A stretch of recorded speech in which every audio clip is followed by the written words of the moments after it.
Құран оқудың сауабы бір бөлек, Алла Тағала зікір етудің сауабы бір бөлек, бірақ көп Құран оқитын адамдар, көп зікір ететін адамдар дұға сұрамаса да Алла Тағала оның мәселесін шешіп қояды дейді. Тілмен жасалатын құлшылықтардың ең абзалы Құран екен. Айтып жатыр ғой, Алла Тағаланың кітабын оқудан кейінгі ең абзал амал ол Алланы зікір ету дейді. Одан кейін барып Аллаға дұға ету, Алладан жәрдем сұрау деп жатыр.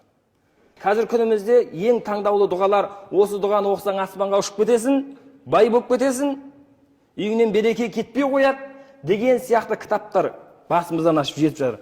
Дұғамен шұғылдан, дұға жатта. Бірақ Құраннан бір нәрсе білесің бе десең, Құран білмейді ол адам. Осы жерде мен сіздерге керісінше лайфхак айтып кетейін да.